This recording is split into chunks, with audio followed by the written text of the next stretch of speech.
ಮುಂದೆ ಕನ್ಯಾ ರಾಶಿ. ನಿಧಾನವಾದರೂ ಏಳಿಗೆಯ ಮಾಸ. ಇದೊಂದು ತಿಂಗಳು ಸ್ವಲ್ಪ ಇನ್ನೂ ನಿಧಾನ ಆಗ್ತಾ ಇದೆ, ಸ್ವಲ್ಪ not up to the mark ಅಂತ ಏನು ಹೇಳ್ತೇವೆ, ಇದು ಸ್ವಲ್ಪ ಇನ್ನೂ ಅನುಭವಕ್ಕೆ ಇರ್ತದೆ, ಅದು ಪರಿಹಾರ ಆಗ್ತದೆ. ರವಿ, ಕುಜ, ಶುಕ್ರ, ಗುರು ಈ 4 ಗ್ರಹರ ಅತ್ಯುತ್ತಮ ಯೋಗಗಳು ಕನ್ಯಾ ರಾಶಿಯವರಿಗೆ. ಯಾರ್ಯಾರಿಗೆ ರವಿಯ ಅನುಕೂಲ ಇದೆಯೋ, ಗುರುವಿನ ಅನುಕೂಲ ಇದೆಯೋ ಜಾತಕದಲ್ಲಿ, ಶುಕ್ರನ ಅನುಕೂಲ ಇದೆಯೋ,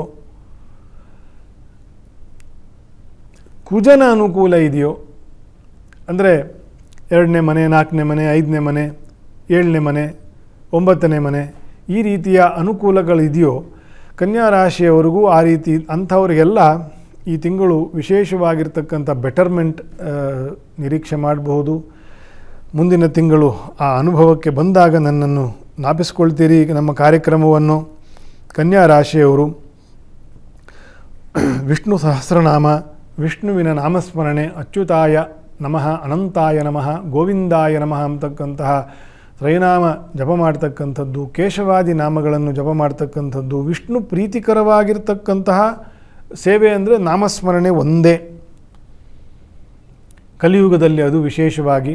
ಕನ್ಯಾ ರಾಶಿಯವರು ಬುಧನ ರಾಶಿಯಾಗಿರೋದ್ರಿಂದ ಬುಧನು ವಿಷ್ಣು ನಕ್ಷತ್ರ, ಅದು ವಿಷ್ಣು ಗ್ರಹ. ಹಾಗಾಗಿ ಎಷ್ಟೆಷ್ಟು ವಿಷ್ಣುವಿನ ಭಕ್ತಿಯನ್ನು ಈ ಕನ್ಯಾ ರಾಶಿಯವರು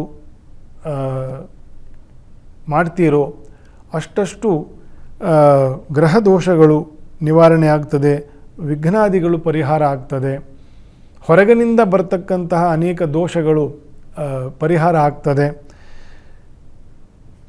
ಹಾಗಾಗಿ ವಿಷ್ಣುವಿನ ಸೇವೆಯನ್ನು ವಿಶೇಷವಾಗಿ ಮಾಡ್ತಕ್ಕದ್ದು ಕನ್ಯಾ ರಾಶಿಯವರು.